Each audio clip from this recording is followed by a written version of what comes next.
Hi Dharma friends, this is Paul, and I wanted to follow up with my last video. It's been at least a couple of weeks and I had to go back and read the stuff again, and hopefully I'm going to respond to the questions and comments as they exist today. We can certainly see from the last video Conan has gone through an amazing transformation, and we've been discussing privately after that video, and he went hot and cold. First he couldn't help but leap out and say, "You're my teacher, you're my teacher," and the next day he started posing questions.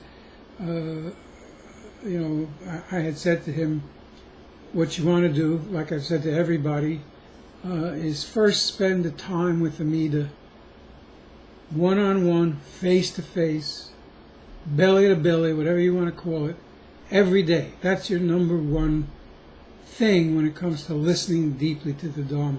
If you're not hanging out with Amida personally, relationally, in some way, you're missing the whole point of everything. Okay? And that's all too often true for people who are pursuing the self-power, Pure Land path. They chant. Conan said he's literally chanted the Nembutsu millions of times, and I believe it, because if you take Master Honen's words out of context, you'll be a non-Buddha, a non-person of Shinjin. In other words, you will be a seeker rather than a finder of Shinjin, and you'll just read Master Honen's words and even Master Shinwen's words out of context, just say the Nembutsu and be saved by Amida. And most of the time people who do that take it as meaning a mechanistic type of a practice.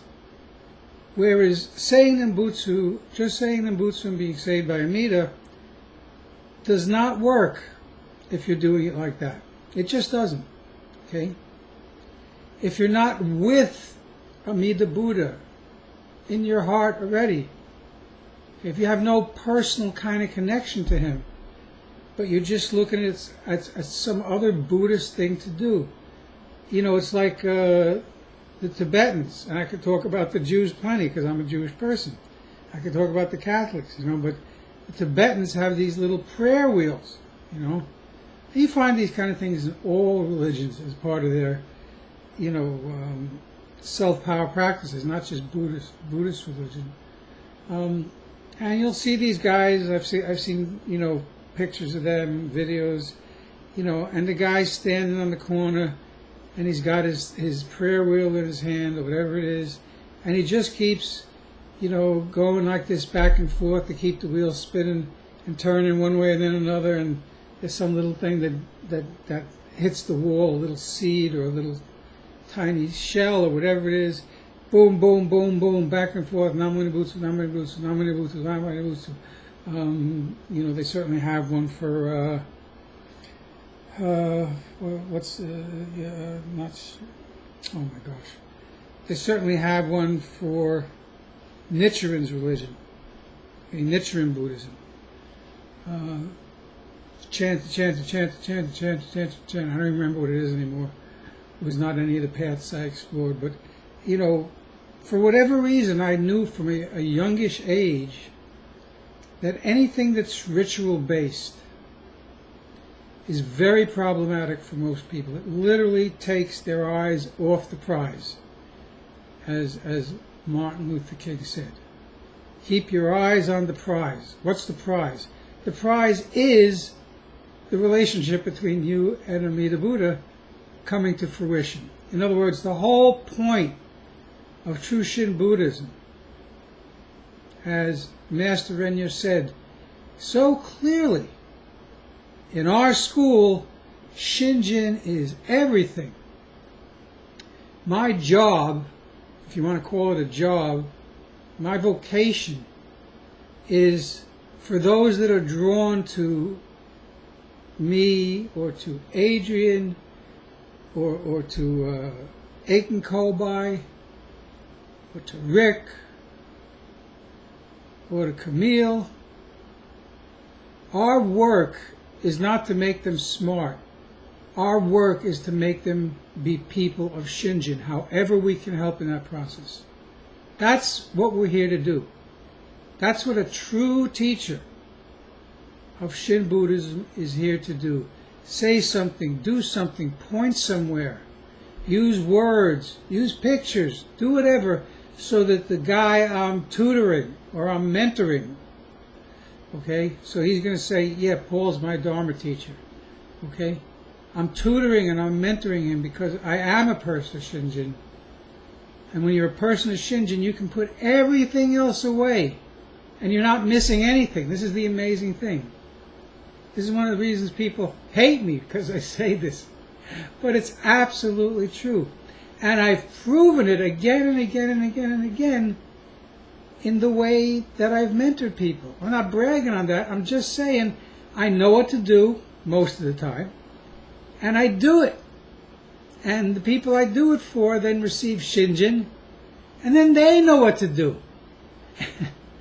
And then a lot of them start to do what I do. Okay, maybe not with my kinds of skills, but their own. You know, David Kremke would not say that he's got my skill level in oral articulation of the Dharma, or even understands all the things I've come to understand, you know, after my own reading over the course of many years. But he is doing the same thing I am doing, and I am mentoring him as a teacher, and he's starting to act like a teacher. He tells these simple videos that he's doing now of his own life as a person of Shinjin. You know, he doesn't say anything profound, but the videos are so profound. And if you want to know what this is about, just watch Dave's videos. They're astounding. Okay? From a really a plain guy who's confused his whole life, and so in need his whole life. It's like a diamond laser blast coming out of this guy every week or two. Okay, and I'm not putting him on a pedestal. You know, he just finally came, totally ready to listen.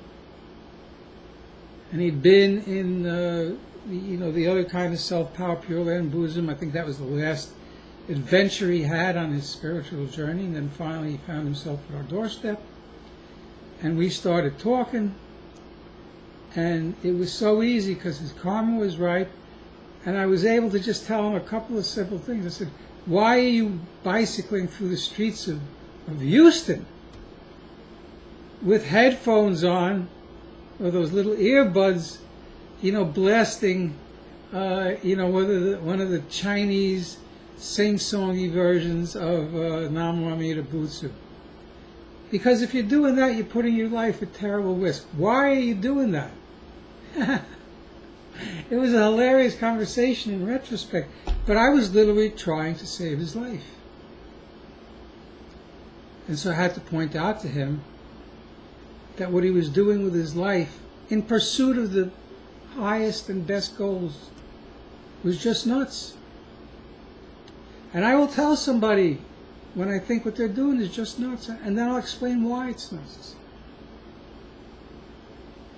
And Shinrin would do the exact same thing. Why? Not because he wants to lord it over anybody. He just wants everybody to make this their last life on the crazy train. Okay?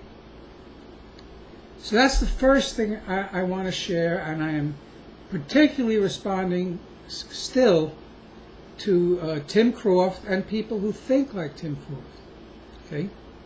I'm looking to tear that stuff down in his mind,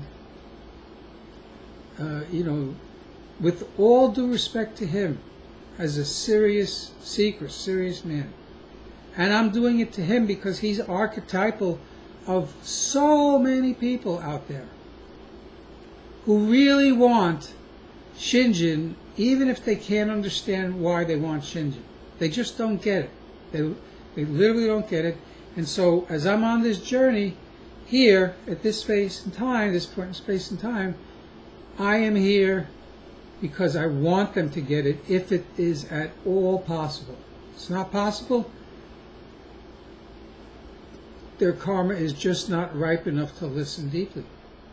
And that does happen. And certainly it was true of me if you had caught me before 9/11, when I never even heard of Shin Buddhism, but I did know about Pure Land Buddhism. And I said, exactly what my former mentor, Venerable Thich Nhat Hanh, said in his book.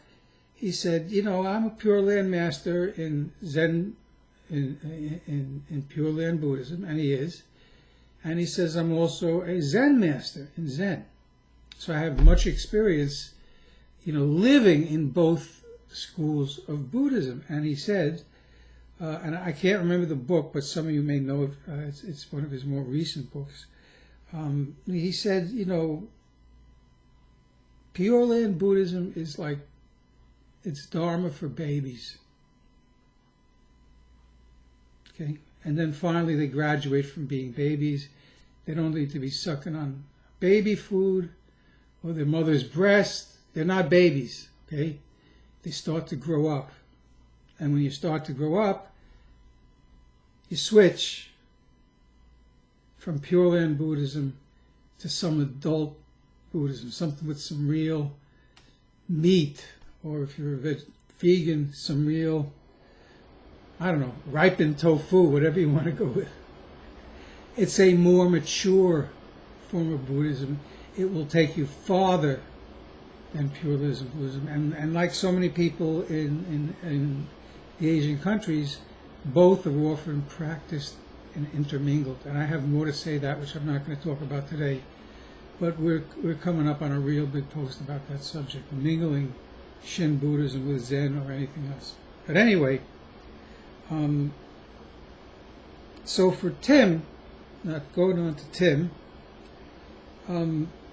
again, Tim, I'm not here to have a Dharma argument or a Dharma debate with anybody. I don't do Dharma debates. I'll debate with you about politics if you want, I'm not really much for sports, so I can't really debate you about who's the best this or that. I will debate you about poetry, certainly American poetry, and the arts a little bit. I can talk a little bit about a lot of things, but I do not debate about the Dharma. Master Shinjin said, let there be no scholarly debate. And those of you who've been around with me long enough, you've watched me throw some people out because that's what they wanted to do. They were there for the debate. And I said, Joe, Sue, whatever, this is a Sangha. I'm in charge. So it's Amida's Sangha under my stewardship. And we don't do scholarly debates here because they prove nothing. Because if I'm a great scholar and you're just a lay person, you're going to wrap me up in Dharma string, and it's going to be no contest. We're not on the same level intellectually in terms of our understanding of the Dharma. So, Master Shinjin said, just don't do it. Because there are people who will kick you behind in a debate. Now, what am I interested in instead? I'm interested in what's going on right now with me and Tim and Conan and a bunch of other people. Okay, and some of it is public dialogue, some of it has been private dialogue, like with me and Conan. He's come a remarkable distance in, a few short weeks. He's just made immense progress. Why? Well, first of all, I told him the truth, but then I said, don't believe me. You guys have heard me say it a million times. Don't believe Shinrin. Don't believe Rennyo. Don't even believe Shakyamuni. And those were Shakyamuni's words in the Kalama Sutra to the Kalama people who didn't know who to believe. He said, listen to the teacher with the explicit goal of understanding him correctly, right? And then, once you've done that, Shakyamuni says, you go inside. Now, he didn't say in that particular sutra, go inside and talk to Amida, because most of the world was simply not ready to hear about Amida yet. Okay, and I don't even know if the Kalama Sutra came before the larger Pure Land Sutra. I don't know which came first. I think it might have been the Kalama Sutra. But when he says go inside, well, you got two things going on inside. One of them is your Buddha nature, and one of them is your ego self nature. They both are in there. They're both inextricable parts of the human experience and the human nature. Okay? And that was the very first teaching Shakyamuni ever gave, and it was the teaching that brought him to Buddhahood. Changed him from being a monk on his own search into the Buddha of this world and this age. And then he taught that teaching again in the very last moments of his life, lying flat or prone, dying because he had been given in his beggar's bowl some rancid pork, spoiled pork. He ate it, a very old man, 80 years old, too much for him, in the flesh. And while he was there, monks, weeping. I would be weeping too. I think most of you guys too. And some guy is trying to say a consoling word to the Buddha in that moment, and he says, "Oh, Lord Buddha," he says, very serious guy. And he starts talking like a Zen person. "I promise I will always remember that there is no self." Sounds a lot like Zen guys today. Just like them, in fact. You go over to the Zen boards or groups, whatever, you'll see some young kid, 20, 30 years old, all hot on Zen right now. Just like the guy who was saying to the Buddha, "Oh, there is no self. I will always remember there is no self," because that's the way the Zen teaching kind of rules. So, obviously the Zen guys out there aren't really listening, because what Shakyamuni said in response was, he said, "Please," to this guy. Fine, they're all in pain. You can imagine, like a movie. He says, "Please, never say that there is no self. Never say that." He turned into kind of like a goofy guy when he started talking like that. And I've seen so many people in Zen, they'll try to put on puffed up air or whatever. The guy's 25 years old and he's got his finger in the air teaching everybody else. Yes, there is no self. Meanwhile, if I would walk up to him and kick him in the shins, he'd find himself real quick. Okay? I know, because life kicked me in the shins and also in that other place that hurt so much. And yet there was no saying there is no self. Right? It was just baloney. It was well-meaning baloney. Okay, so I'm not putting these guys down. It's just ignorance. And you never get to be a Buddha by swimming in the ignorance. It just doesn't happen. And Shakyamuni said that.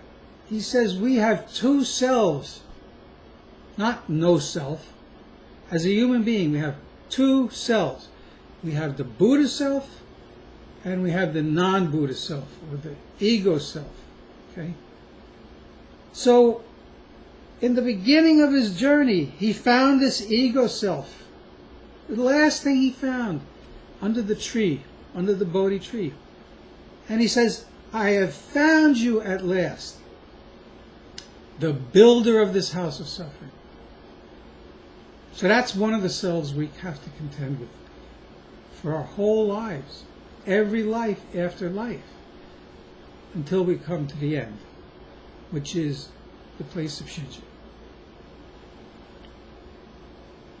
And having found it, the Buddha, being the Buddha, okay, who came down into this world, took on a flesh body, and grew into the maturity of being the Buddha of this world. Yes, so Amida had that Shakyamuni had that first epiphany. And as soon as he had it, because he was Shakyamuni, he was literally able to pull out, like you'd pull out a tapeworm, or shut down that consciousness, like as if you were, snuffing out a candle with your finger. I can use all kinds of analogies for this, but he was able to end completely, once and for all, his ego self-consciousness. And when you eliminate your ego self-consciousness completely, that's what being a Buddha is. Okay? I want to make sure everybody, I'm going to say this probably until I can't speak anymore, that this is the deal of being a human being, and this is how it ultimately ends. With becoming able yourself to do what only Amida in this time between his birth and today can do. You don't find another being. And if you got one to show me, yeah, tell me who it is. I'm interested to hear. So, once you realize that, you realize that the great enemy on your journey is your ego self-consciousness. And Shakyamuni says, you got to listen inside to decide what's true. Now, Amida Buddha became a Buddha 10 kalpas ago. Now the reason I know that is because in the largest sutra, the most important Dharma book ever written, according to Shinjin at least, and me too, in the largest sutra, Ananda, the monk Ananda, is the closest of all to Shakyamuni, and who asked him that question that precipitated the sutra. Why are you shining like this today? What's going on with you? I've never seen you like this, ever. And he was his closest friend and his cousin. Shakyamuni said to him, how do you know this? Why do you see this? How do you know this? Who told you this? Some angel? Some higher being? Some bodhisattva been whispering in your ear so you know? And Ananda said, no, nobody's whispered. And that's how the larger sutra begins, with this ultimate question. Because right in front of everybody, Shakyamuni was sitting with that whole crowd, and he was in profound samadhi. Why? Why was he in such profound samadhi? That Ananda never ever saw it before. It's because he was sitting there co-locating between the Vulture Mountain, Vulture Peak, with all the other people gathered there, and he was also in the Pure Land at the same time. Because Buddhas can do that. Buddhas can co-locate easily. Okay? Happens all the time. And they can go back and forth physically, or trans-physically, metaphysically, however they are, in whatever state they want to be, that we can barely understand. So they can be here, then they can go over and be there, then they can go over and be there. Okay, you see that in the Contemplation Sutra, the second major sutra of True Pure Land Buddhism. One day the Buddha's over there, then the Queen calls for him, and he's an instant right by her, and he's just zipping around, doing whatever he needs to do, moment by moment. So anyway, as I continue what I'm trying to say here, is when you ask yourself, okay, so I have these two sets of consciousness inside me, right? The Buddha consciousness and the ego consciousness. So in Shakyamuni, I'm one of the column of people, right? And Shakyamuni is giving me this instruction on how to know who to believe. Is he telling me to go ask that center of consciousness, which is my ego self? Is he telling me to look there and use my rational mind to kind of reason it all out? It's a rhetorical question, easy question to answer. Of course not. You know, my ego self-consciousness is the builder of this house of suffering that is my life and your life and the life of this whole planet. Okay? How could we be so stupid, I mean corporately, so we have brought ourselves to the very edge of extinction by simply using up the resources of the planet at a faster rate than we can replace them? I mean, you don't have to be a genius to see this. This is obvious to a 6-year-old. Okay? And yet that's what we do. Because what we share in common is the biology that is common to the human species and just about every other species that there is. When some species gets to be a predator, they devour their own environment, and that's plants as much as animals. You know, algae, this is the cycle of the lake. Almost everybody knows this. In the beginning, it's got a stream, the source is it, it's got an exit place, so there's always fresh running water going through, and then the algae starts to bloom, right, in this optimum environment. And if you've ever been, well, certainly I can only talk about lakes in America. But where I live, what happens eventually is the algae becomes the dominant species and takes over. And it sucks the oxygen out of the water, okay?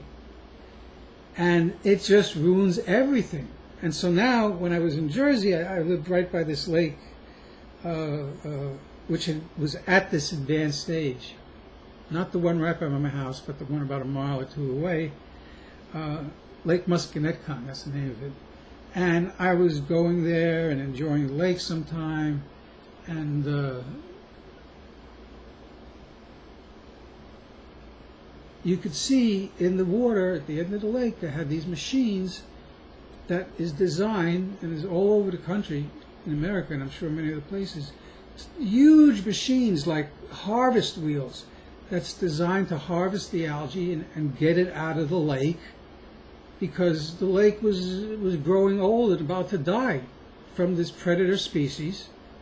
Okay, and algae doesn't think about being a predator species. We do. Just killing the whole environment. So how could we, as intelligent human beings, do the same thing? And it's obvious that we have a window of time to change. Okay, like through the beginning of the 20th century, it would have been easy to make this change, but of course the Industrial Revolution was in full gear, and all these countries that had the means, you know, India was impoverished, China was totally impoverished, the two biggest countries in the world, but America and Great Britain, you know, and Canada, you know, and a bunch of other countries as well, we had the means to exploit everything. And you know, there's this movie where this little shop of horrors, where this little plant is delivered to this guy who runs a flower shop. And he's a little kind of a cactusing thing that talks, and he says, "Feed me, feed me." It's very cute. And then the thing grows and grows and grows until it gets so big you can't even keep it in the store. And it says, "Seymour," the flower guy says, "Seymour, feed me." That's what's happened to us. Okay? How could we be so dumb? And now, scientists tell us we're well underway of the 6th great extinction, and it's happening faster than any of the previous 5, unbelievably fast. And we are in serious trouble. I hope somebody figures something out. I really do.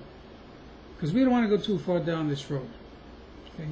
But that's the problem of being a human being. We can know the right and then do the wrong anyway, because it's so powerful. And so What we're trying to do is help people come to Shinjin, because that is the only way you get to a place of harmlessness, even. Okay? Where you're not just a greedy manipulator of everything, everybody. Okay? It's very, very difficult. And even those of us who get to Shinjin, okay, we can't simply lift ourselves out of our society. We have to make a living. The only way to make a living most of the time is to plug into the social network, the social structure. Yeah, most people aren't going to do it by becoming rainbow people, live at the edge of society, and, it's just not going to work. Because what they're doing living on the edge is living on the garbage scraps of the rest of society. So if we didn't have a society making stuff too much, too crazy, these people couldn't live either. So it's very, very hard to be a person who listens like the Buddha said. When you listen inside, like the Buddha explained in the Kama Sutra, you're not going to go listen to the ego self. That's ridiculous. The only advice you're going to get from listening to the ego self is self-serving advice. You must listen to the Buddha self, the higher consciousness within you. You must. Sooner or later, everybody decides to do that. It may take some people a long, long time, but sooner or later, I'm telling you, the higher self, the higher consciousness is going to win. You can give me somebody who's the worst criminal in the world right now, and then all of a sudden he gets an awakening, and he realizes this is just dumb as can be. And they make a decision, I'm not going to live for the lower self like this anymore. You don't have to look at Shin Buddhism for this. You go to any AA meeting, you'll see this all the time. I promise you, AA is in 148 countries now. And they pick people out of the garbage, literally out of the garbage, and bring them to a meeting. And maybe the first 50 times they do that, the person says no. But then at some point, dawn breaks over Marblehead. And now the person is on the path. And now he'll go through however many lives on the path. And then finally he'll be at that lifetime where his karma has ripened to the point where he's listening to True Shin Buddhism. And all he wants is more. He wants to become a person of Shinjin, so this is his last life. And right after this life is over, there is no other place in the world you're going to hear this. As soon as this life ends, he immediately goes to the Pure Land and immediately becomes a Buddha. So, what I want to ask you with all that background and side trips, which are not a side trip at all, is okay. So you're trying to find out how to listen. And the Buddha is obviously telling you to listen to the Buddha within. Okay? Now, who is the Buddha within? Well, we all have Buddha nature from the very start, even if we're a serial killer. And the Buddha within, I'm just going to tell you, is none other than Amida Buddha. And if you didn't know that before, now you know. Amida is not just out there. He became a Buddha as Shakyamuni answered Ananda, how long has he been a Buddha? And Shakyamuni, he said, 10 kalpas. A kalpa is 5.5 billion years. So Shakyamuni is telling Ananda, he's not guessing, he knows, that Amida has been an incarnate,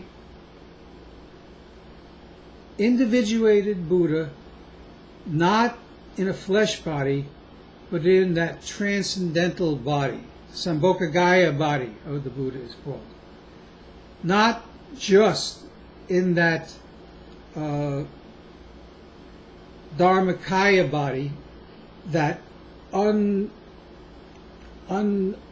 that formless form, which we can't really even conceive. It starts to sound a little bit like God. You know, that formless form of Buddha, which is always everywhere, interpenetrating every cell, every molecule, every atom, every subatomic space. That's all the realm of the Dharmakaya. Sorry, the Dharmakaya. Okay?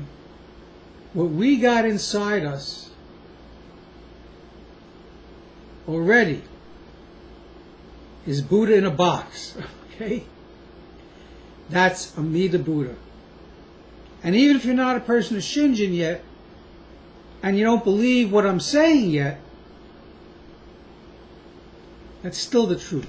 Doesn't matter whether you believe it or not. Stamp your feet, say no, no, no, say too easy, say there's nothing for me to do. Darn tootin', there's nothing for you to do. That bothers your ego. A lot of people, a lot of smart Buddhists, a lot of wise Buddhists, all the Buddhists on the other paths, which involve some sort of effort, bothers them to think that they're not going to become Buddhas at the end of this life, or the next one, or the next one, and some idiot like me, this is it, I'm done.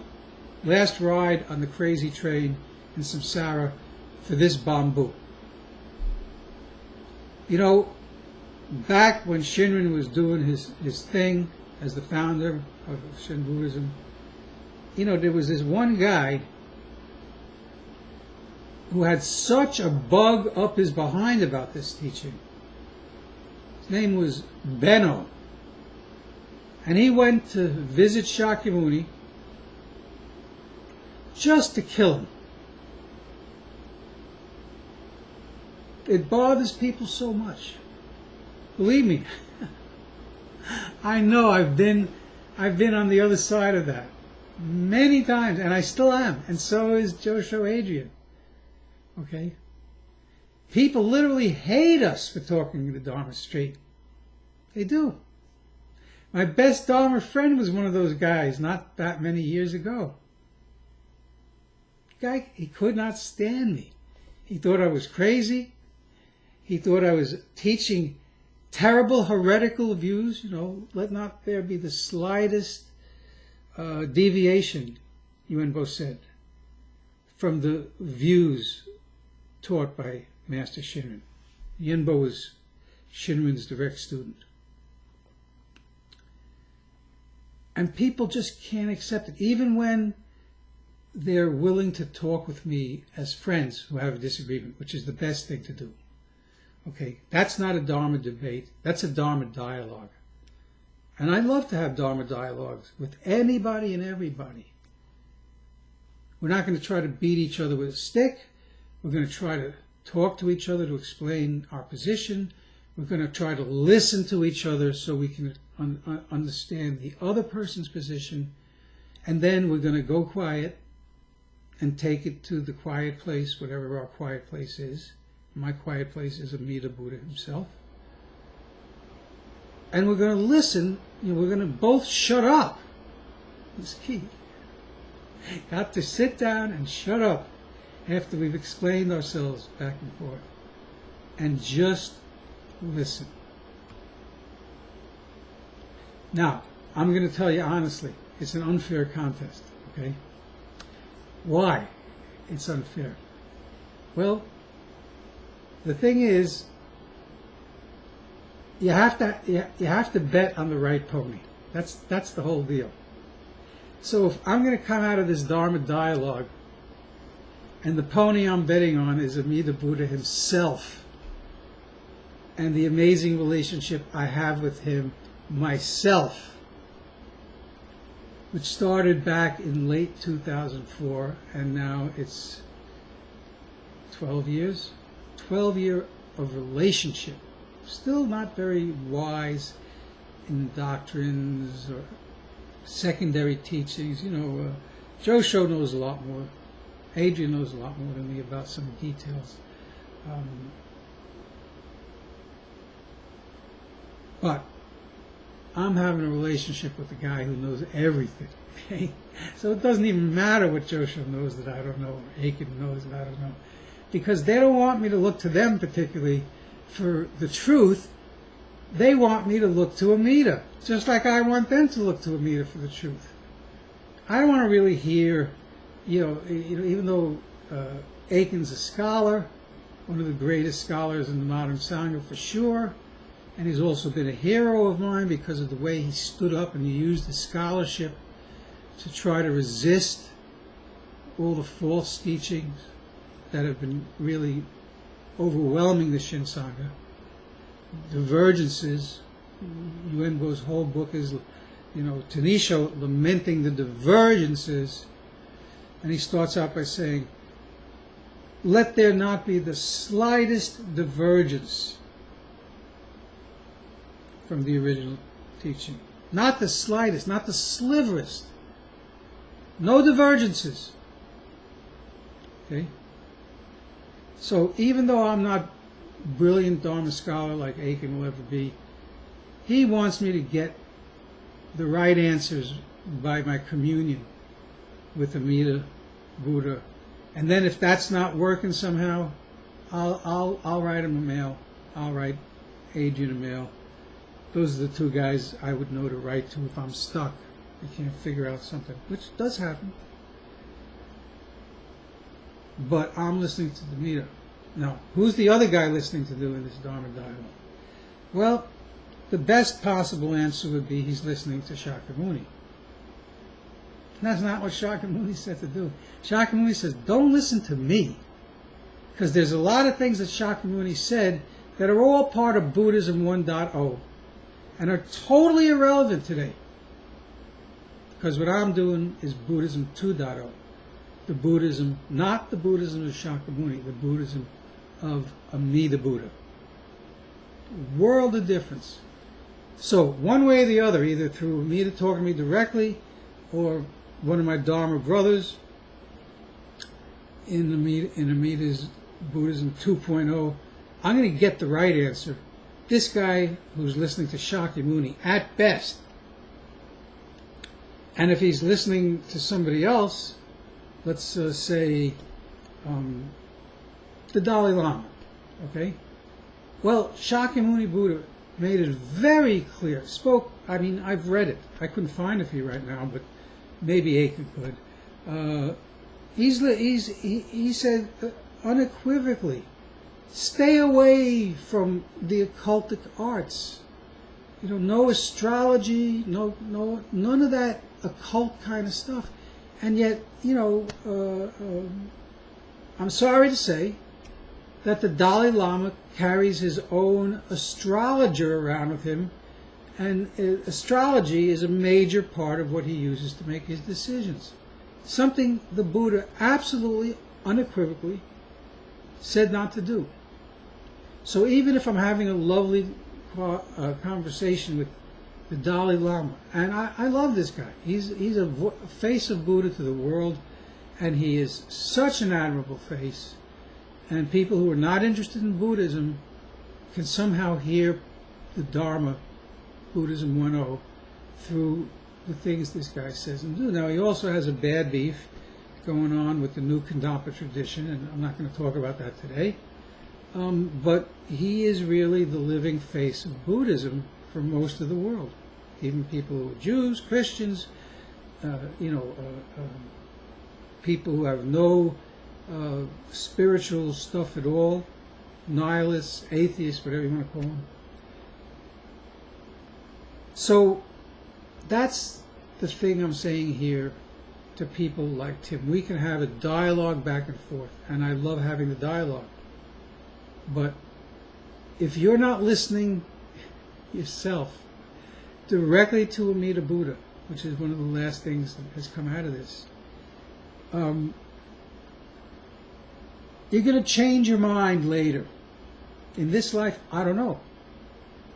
In some life to come, I'm 100% certain, and I speak this with power and authority right now. You will not think this forever, what you're thinking right now. Because you're going to come to a place Again, don't know in this life. But I'm willing to be your friend, and you're welcome to stay here always, whatever else you're doing. And I'm willing to answer your questions publicly and privately, as long as I got breath in my body, okay? At some point, you will come to karmic maturity. And at that point, you will have the same kind of turning that Conan apparently is having right now. He wrote about how he's experiencing the light of Amida Buddha, which he said is the third of the 5 conditions. I didn't go back and look him up again, but that sounded about right. And yet I'm not counting him as done, okay? And it would be wrong for me to do that.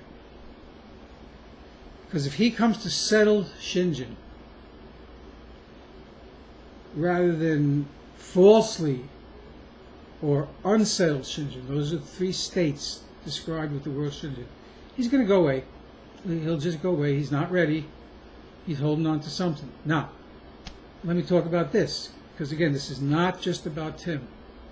This is about the human condition. So Tim is basically, be kind enough to be an archetype for me to play off of, so I can teach not just Tim, but everybody who is here. Because if you're here, and I'm not bragging about me, if you're here listening to the true teaching, you are in the most privileged place you can be. You're at that place right before receiving Amida's gift. So please, stick around. You can go gossip about me or curse me out somewhere else if you need to. Okay? Adrian was complaining to me the other day. We were having a good chat on Facebook, and we do the video chat, so it's the first time I ever saw Adrian. And we've been friends going back since 2009. And he said to me, Paul, we laugh a lot, and we enjoy our life with its difficulties, various difficulties. We enjoy our life as people of Shinjin beyond anything I can describe to you, really. Maybe one of the million other people in the Sangha who's a person of Shinjin can describe to you. But I'm telling you, with all the troubles I have and he has, we enjoy our Shinjin.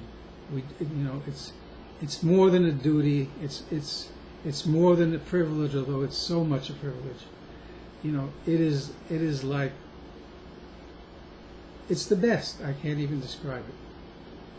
And when somebody actually hits bingo, and because we're sharing with them and teaching with them and straightening out their false thoughts, it's just what we do. Because why would I have somebody who's a friend of mine and, a Sangha, and he has those false thoughts, and I wouldn't straighten him out? Why would I not straighten him out? Because he may be annoyed at me for a couple of minutes or a couple of years? I don't care. Let him be annoyed. If that plants a seed that sprouts within this lifetime, we'll be high-fiving each other in the Pure Land very shortly. Okay? So Adrian and I are kibitzing around as well as talking serious. And he says to me, I've had people come to me saying, you're too tough. I'm not comfortable with you. You're too tough. And then he says, this really makes me angry. I want to be the toughest one. I don't want you to be the toughest. I want to be the toughest. Well, he's too busy building the temple by hand, by himself, to be the toughest one right now. Maybe once he's able to occupy it and have people coming there, he'll be tougher than me. Maybe. We'll see. So we're both laughing at this. But the point is, when I'm having a true Dharma dialogue, when Adrian's having a true Dharma dialogue, when Rick is having a true Dharma dialogue, when Camille is having a true Dharma dialogue, we want to love you, be kind to you, be compassionate to you, but in no measure do we want to tickle you with a feather or say something that's wrong or even half right just so you love us and continue to love us back. Not going to happen. We are going to tell you as best as we can the truth, the whole truth, nothing but the truth. So the people, who are in the place that Tim has been in, and I'll talk a little more about that too, you're not going to catch a break from any of us. That's what it comes down to. And that is what a good teacher does. A good teacher has two jobs. First, to preach and teach the Dharma in such a way that the most ignorant person, the most illiterate person, the most confused person in the world can understand it just as simply as we say it. And because I'm good at talking to stupid people, being such a stupid person myself, you don't have to worry about hearing an intellectual Dharma from me, because I don't have that to do. That's not my capacity. Okay? I teach Shin Buddhism 101. The Shin Buddhism that Shinjin taught to all the peasants.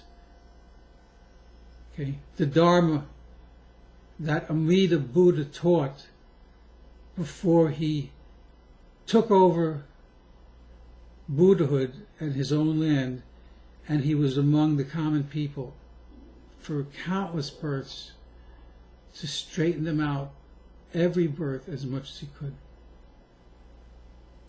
If you're a teacher of the Dharma, I don't care what sect, I don't care what you know, I don't care who you know, your job is to teach the Dharma so that anybody can understand it. And if you let me, if you let me, I'm talking to Tim, I'm talking to anybody in Tim's place, okay? I'll grab onto you, brother, like a pit bull, and you know it's true. And I won't let you go until you say, let me go, or stop talking to me, or I can't talk to you anymore. But I will keep talking to you. If you're like Kathy, you come and go from our Sangha, 100 times. I told her from the beginning, you are welcome back for another 100 times, or another 1,000 times. Okay? We're never going to charge you. You got so much karmic burden. We will always help you as much as we can. And that is Kathy's issue. She comes up in the West, I think one of the Christian religions, or maybe no religion at all, I forget. She told me, I forget some things. But to even make sense out of Buddhism for her in the midst of her life circumstance, which is, so sad and challenging, it's hard to even listen to her when she talks about it. But as long as she wants to come back, man, I want her back. We have a bunch of people like this in society. Not a lot, but enough. They have so much karmic burden, and typically it comes from their family, often their family of origin, or their spouse, their closest people, where they just get the crap kicked out of them so bad for so long. They're like a dog in a shelter, like that's been beaten, and you put your hand out to give it a little pat, a stroke, and it'll either pee all over the floor, or it'll start to fear bite you right away. I've been an owner with dogs, I know about this. And so we never turn anybody away unless they want to go away. And they know, every single one of these people knows that the door is always welcome to come back. I mean that with all my heart. As long as there's somebody here among us who's able to teach, this Facebook group is always going to be here. Because what we do here, frankly, I can't say there's not another Facebook group that does it, but I don't know another Facebook group that is teaching the pure Dharma. And we'll have somebody come in, and I will promise him, or Rick will, or Camille, or Dave, anyone, okay? And we'll say, look, if you hang around here long enough, and you listen to people who know better than you, okay, you will become a person of Shinjin.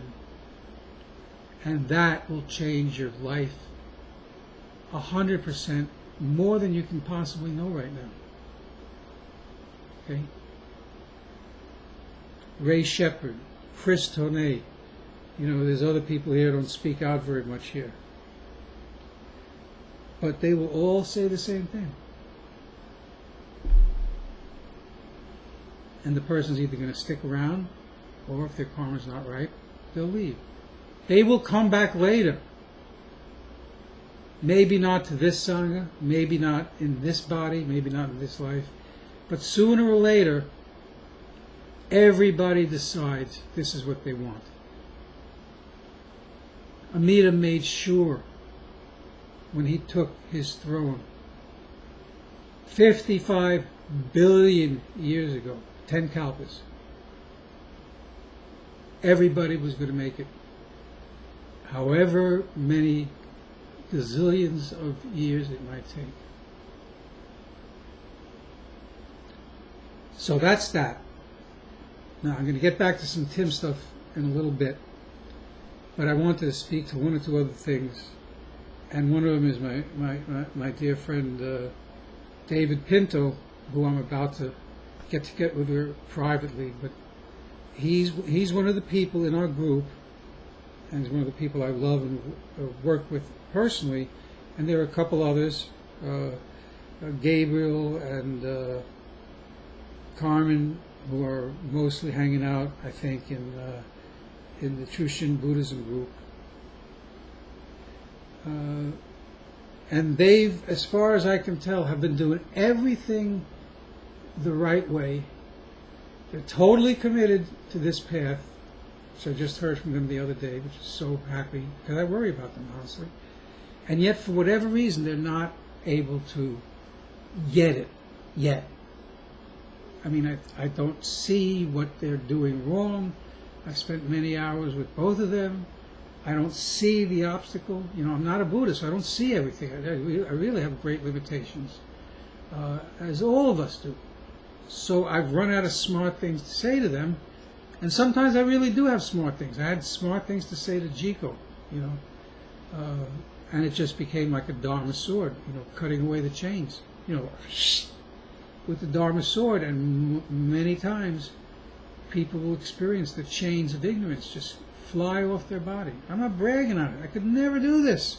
This is Amida doing it, using me as a person who's handy at the moment. And so now he's gone from being a total burnout and someone who doesn't trust me and who, just a mess, to someone who seems to be well along on the Listening Deeply program. I talk to him whenever he wants, but I don't have to hover over him. He knows he reaches out to me publicly or privately whenever he needs to. I'm always going to be there for him. But he's gotten to the point where he's plugged into Amida personally. So he realizes asking me the question is not the best thing to do. The best thing to do is ask Amida the question. And he's able to do that now. He's able to sit with Amida, put aside all his Honin books, and sit with Amida and just soak Amida up in his bones. Just experience Amida's love. Okay, so I want to address Dave Pinto, who is one of those people who, we've had personal relationship since the beginning, and I actually got to spend 3 hours with him talking in LaGuardia Airport, which is right down the road, about 15 minutes from me. And we met, and I love meeting people in the flesh. It's just like, can't tell you how much I love it. And we spent 3 hours together, and he'd already been talking with me before that. And so we were able to talk for, I think, 2.5, 3 hours before his plane was ready to take him wherever it was going to take him. I think back to Toronto, I'm not sure. But again, he's been long career as self-power Buddhist, very serious, pretty knowledgeable. I'd say he knows more about self-power Buddhism than me, like Rick, for example. I don't know, but in a bake-off, as a scholarly bake-off, I'm not sure I'd win. And he's another one of these guys who I can't tell what he's doing wrong. I can't tell what he doesn't understand.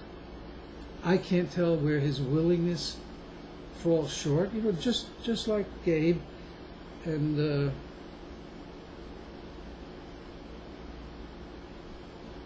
I'm getting a little old. What's her name? Begins with a V. Okay. Maybe it'll come to me. But just like my two friends over in True Shin Buddhism, who are really ready. They're like over ready, and I can't figure out what to do. But I did figure out that what everybody needs to do is spend personal time with Amida as their number one priority every day. Not go buy another book and fatten their library and fatten their head. 80% of the time that you set aside to do something related to the Dharma, whether it's a half hour, whether it's an hour, whether it's 2 hours, whatever it is, 80% of that time you spend with Amida until you feel so good in his presence. And then you don't have to get convinced out of a book that Amida loves you just the way you are. See, I can tell you from a book, okay? And probably you don't believe it, because that's the way the human consciousness is.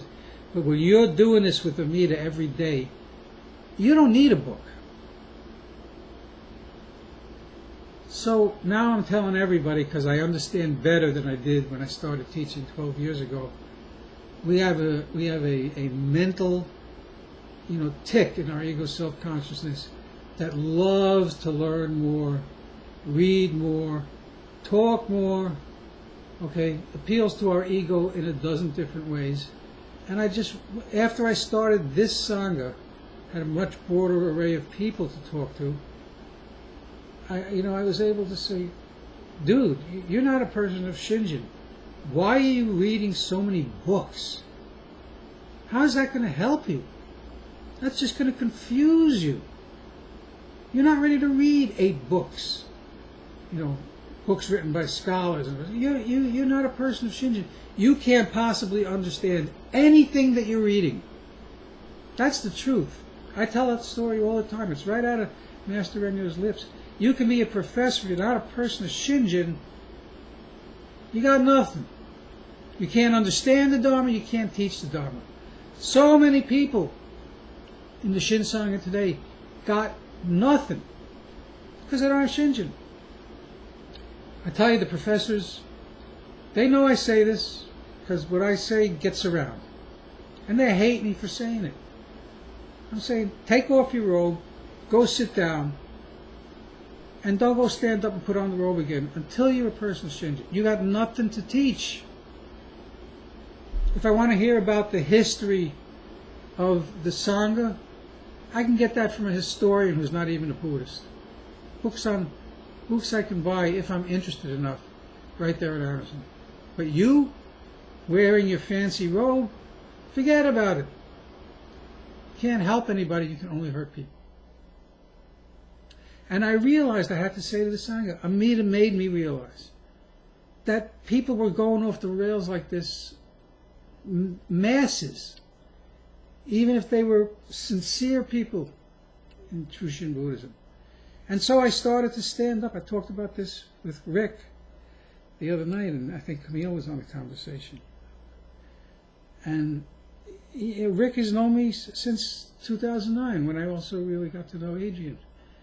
And he says, yeah, Paul, your teaching has changed a little bit. Because I didn't realize how problem this was with using the intellect and our extreme degree of being educated in our society. And the fact that we use that educational protocol not just to learn how to be, doctors and lawyers and engineers and teachers and whatever, or artists, but we're using that to approach this puzzle of how to become person Shinjin. And it doesn't work. Not even a little bit. So one of the things I'm always doing, now this for years, people grab up these knickknacks in their hand. Knickknacks. Some of them are deliberately, religious, and some are really just intellectual. But if you were paying attention the first 5 times I told you to read Master Rennyo's letters, you will see this guy who I consider myself a Master Rennyo kind of a Shinjin person, because as soon as I read Master Rennyo, I knew he got it right, because the Dharma is for the masses. The Dharma is for the unwashed. The Dharma is for the illiterate.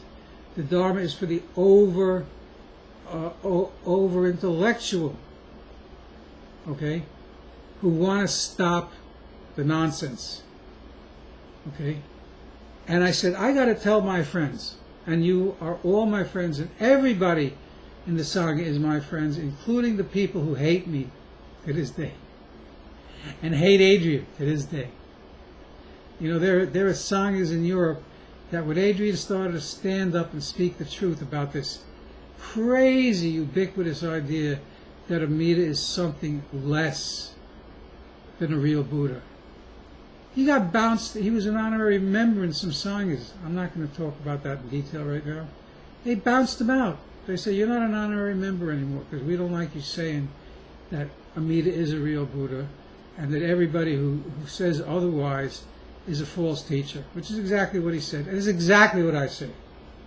Okay? And we're not shutting up about it. Okay? So when I started being called by Amida to be a teacher, I didn't even know Adrian was in the world at that point, and I had been in such horrible shape because of his terrible deaths. I wasn't ready to do any of this stuff, and yet it was incontrovertible that I seemed to be the only person who was seeing this. I said, okay, I'll do it. You're going to be my strength. I'm going to do this. It just seemed absurd and crazy and ridiculous, but I started. And I was in there with the Dharma sword in the first blog, Shin Ugly blog. Chop, chop, chop, chop, chop. Week by week by week by week. Aiken Kobai having my back all the time, which nobody was realizing yet. And man, I just was chopping away at the divergences, at the lies, at the delusions, the obscurations, the egotism had taken over most of the entire Sangha. And it wasn't fun, I'll tell you. A lot of times I was weeping while I was doing this. And I still weep when I see somebody doing it. You want to know what bothers me most in the world? That bothers me the most of anything in the world. So much to bother me in the world? Absolutely. That's the worst thing in the world. And Master Shinrin said so. He says, you talk like this about Amida Buddha, you're not going to the Pure Land. You're going to a Vichy hell. Now, I don't like to say that. And I'm sure he didn't like to say it either. It's not a happy thing to say. Okay? It's absolutely necessary for a true teacher to say that. And that brings me to the second point. The second point of being a true teacher. And Melvin, I know you're here, so I want you to listen to me because I'm going to be talking to you in a little bit. Okay? One way or the other. Got to talk to you, brother. A true teacher, if he's a lay person or priest, doesn't matter. His duty is the same as Shinrin's duty, the same as Rennyo's duty. His duty, his karmic duty, is to confront and to correct divergences directly so the divergence is squashed and doesn't get to proliferate. Okay? That doesn't just mean you tell your friends or the few people in your local Sangha that, wow, this guy is basically joined the crazy train. He's joined the team of people who are wallowing in divergences and who are harming, hurting, killing the Sangha, like Rick and I both personally experienced. So, yeah, Adrian's right. I'm meaner than he is. I'm not mean at all. I want to see people be saved and not lost. I don't want to see you go through one more experience of being strapped to the wheel of birth and death and having no way to get off it. I'm going to do everything I can do, empowered by Amida, to save you by teaching you the difference between the truth and everything else. 84,000 schools of Buddhism. Right now, there is exactly one that can tell you the truth. And you can hear it from Adrian, you can hear it from me, you can hear it from Aiken Kobai, you can hear it from Rick, Camille, I don't know who else. I live at home mostly. You know, after the transplant I got and the infections I got, you know, there's a whole lot of places I won't go, and one of the places I won't go is on an airplane because I've got this terrific bad lung disease now called BOOP, which is like 6 out of 100,000 people get, and most of them are transplant people. So that's where I'm at with that whole thing. And yes, word to my brother Tim Croft, and I'll have other things to say, but now I just want to shift a little bit because I can't remember literally everything I was talking about, because I always have these conversations that get long, complex, and go on with you know, more than one person most of the time, and I can't remember everything, even though I just went back and read it. But one thing that I do remember, and maybe I'll remember something else, I was talking about David Pinto, and how David's one of these people who, for no reason that I can discern, is stuck in being a seeker. And Dave, one thing that you said at some point, not too long ago, and it just stuck in my mind. By me it is grace, otherwise a lot of stuff doesn't stick so well otherwise. But by me it is grace, this one stuck. And it reminded me so much of Ray Shepard that I just wanted to say it again. And you said to me, or maybe it was in a private conversation, I can't recall where, but you said to me, you know, everything that you and Camille and Rick write about this subject, I save it all and I read it over and over again. And so now I'm going to say something to you that might seem totally contrary. Okay? What I want you to do is take that stuff, okay, and I want you to put it into a box, like a car, a moving box.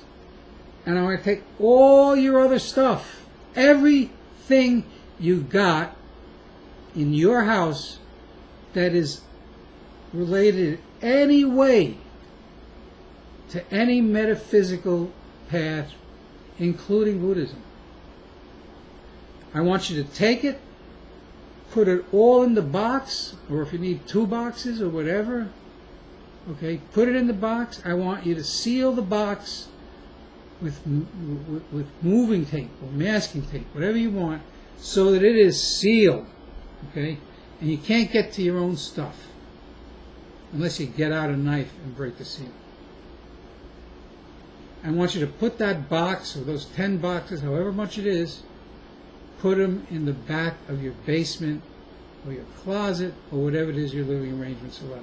Your garage, okay? Get them out of your life temporarily, completely, 100%. No exceptions to the rule.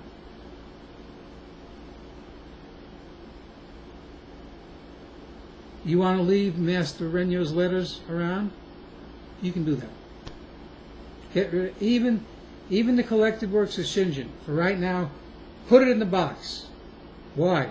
Because you're a brainy guy who thinks Buddhism. I want you to do that. I don't want you to think Buddhism.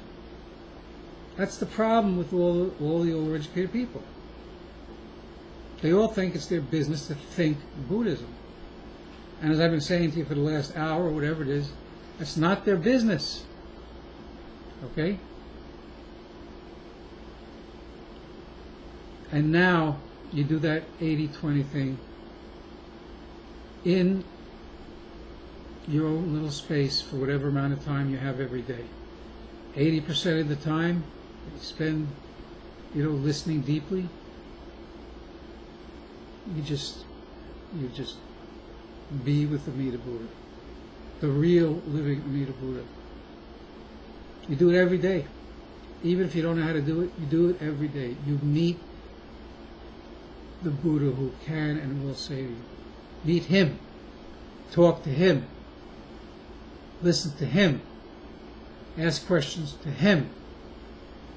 Cuddle in his lap. Okay? Like he's your perfect parent. Every day. And if you don't get to read, that's better than not getting to sit.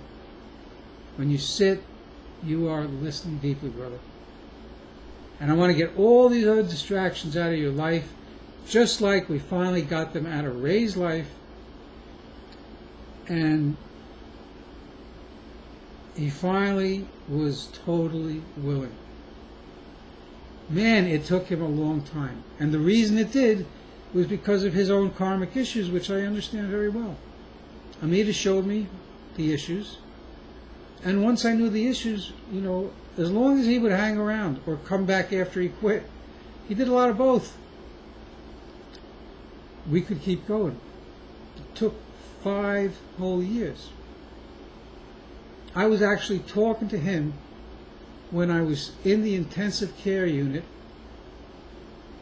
tubes down my throat so I could breathe, and I was lying flat because I couldn't really sit up. I could barely see the keyboard, and I was talking to him like a word at a time. Because I could feel we were getting closer all the time.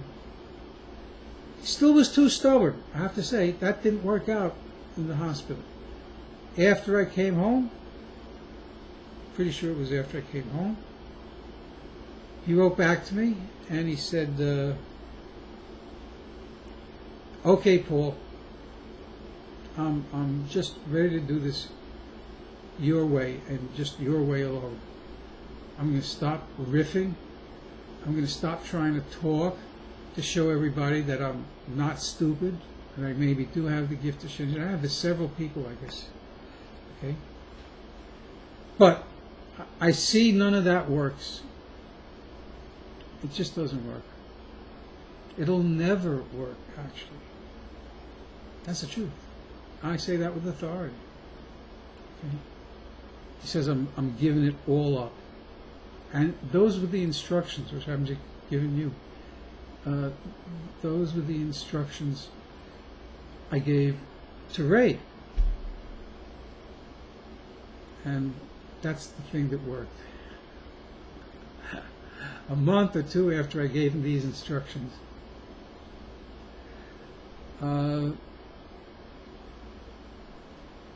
said, okay, I'm doing it your way, and then, I don't know, I think it's less than a week, but I'm not sure. Ray thinks it may be 2 weeks, I'm not sure.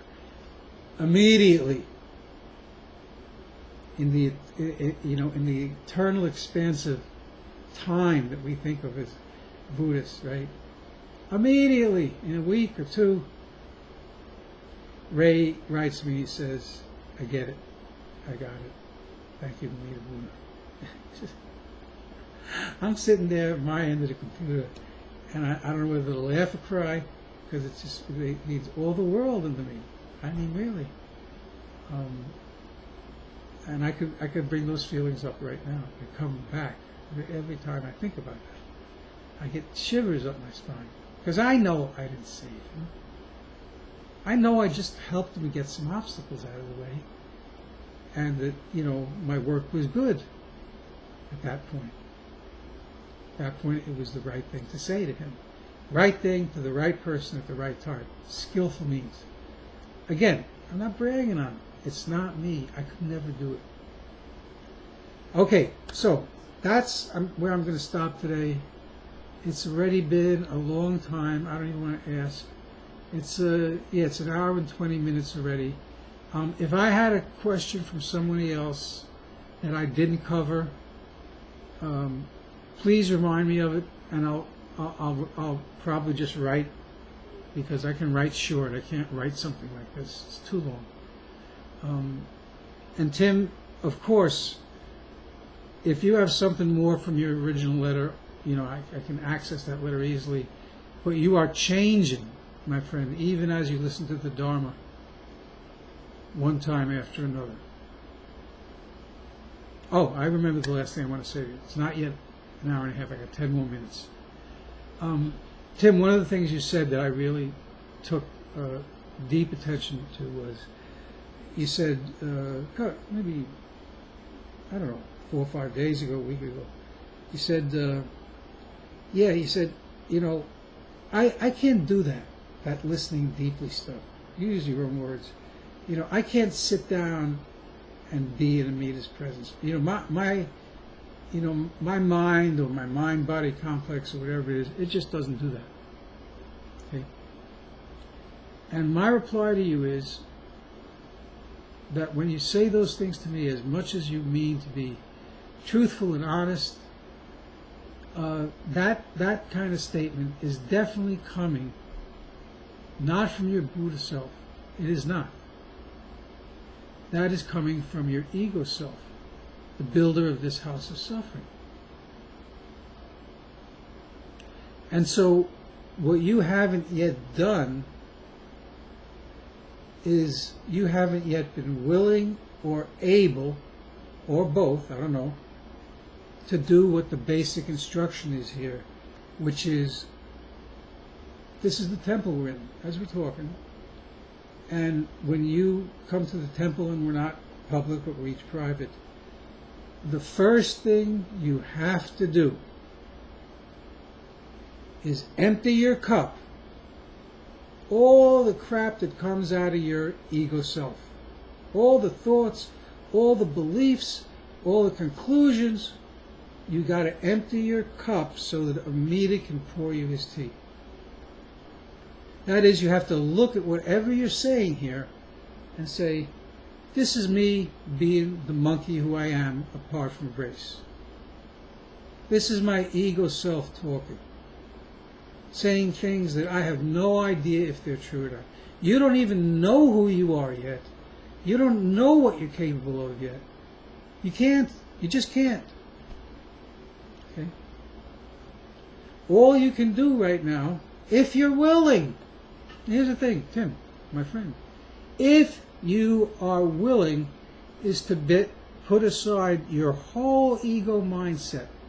Leave your shoes outside the door. They're filled with mud, and I'm very careful about walking in dog poop, to be honest, because I am immunosuppressed. There's a whole bunch of things I love to do. I can't go on the beach anymore. Okay, my podiatrist told me this because I get infections easily on my feet. This is also part of the aftermath. And he says, I love the beach. I love the beach. And we got beach right all around here. Okay, an hour from me in several directions. I'm living right on the water's edge, not where there's beach, but literally I can go down half a mile and be walking right on the edge of the bay. Okay, I can't do it. Can't do it. I can walk on the path, but I can't go to the beach because there is too much seagull poop. So if I'm walking naked on there, I'm putting myself at high risk. So something that I can't do anymore. Doesn't make me crazy, it's just the way it is. But you're walking outside, you're going to run into dog poop. You go to beach. You're going to be overrun with seagull poop. So everything for me is avoiding poop. And that's literally true. They told me that when I was going to get the transplant. You're immunosuppressed. You're not like other people anymore in this way.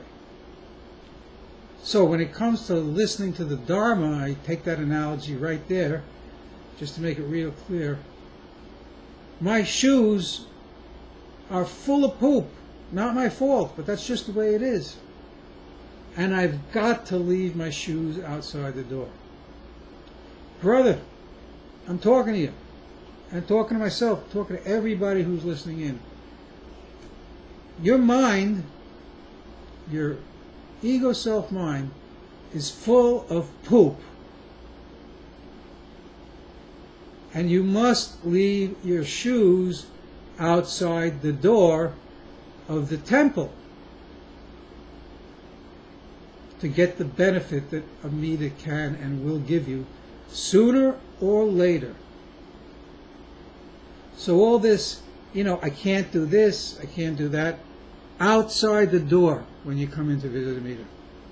And say, I'm open to Amida teaching me what to do, what not to do, what will help, what won't help. And I guarantee you that whole thing of, I just can't visualize Amida, so this, that, and the other. Wrong. It's wrong. Now, I'm going to answer the final question that I wanted to answer for you. You came up with this idea that, okay, so I can't do Shin Buddhism. I'm going to have to do regular Pure Land Buddhism. And, I'll get on to the next stage. Maybe the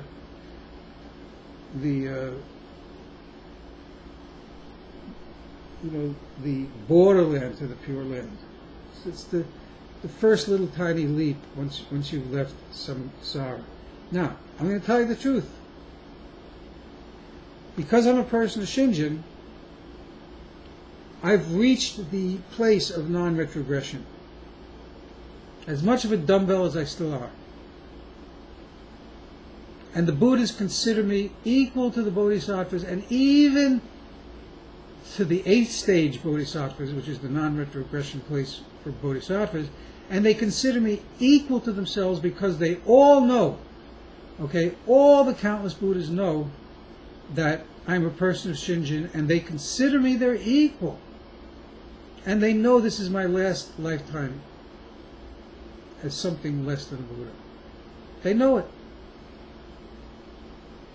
And that's essential, because when you go to the borderlands, you don't have any assurance that that is so for you whatsoever. In fact, I'm pretty sure you have no assurance, because you are there, to get, air blasted between the ears and get whatever remains in there that is keeping you from Shinjin out of you.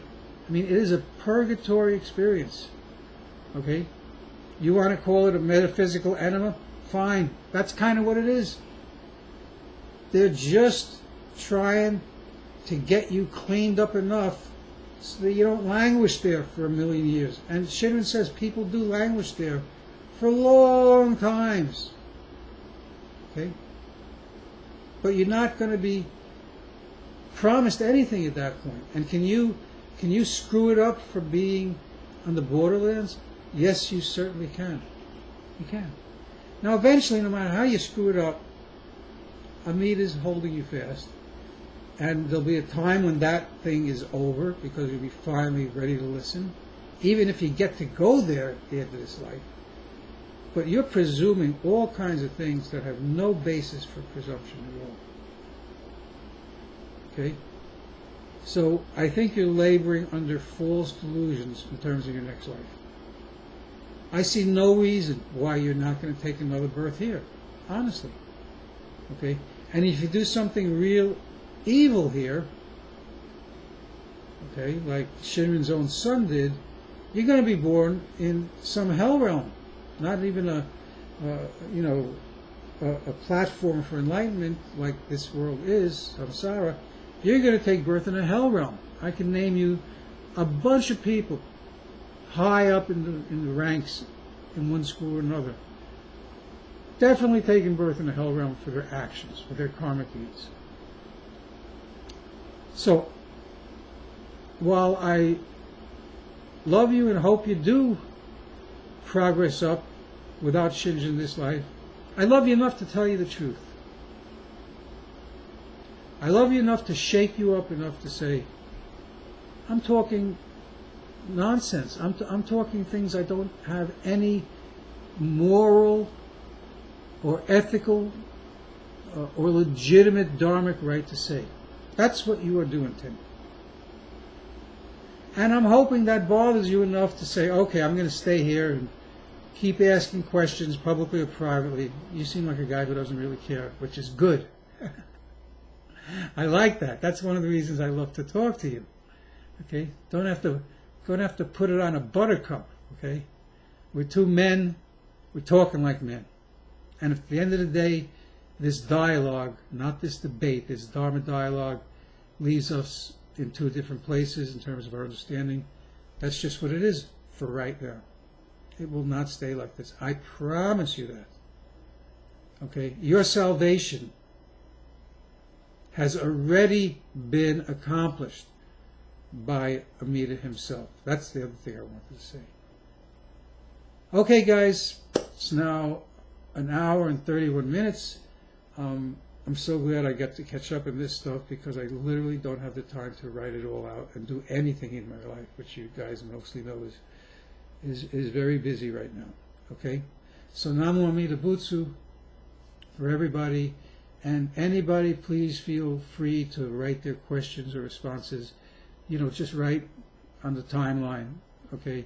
And if the question is an easy one for me, I'll answer it right away. And if it's a hard one, I'll say, remember that question for me, and I will answer it later, with another big video like this. Okay? It's been a pleasure to speak with you all. And again, Namo Amida Butsu.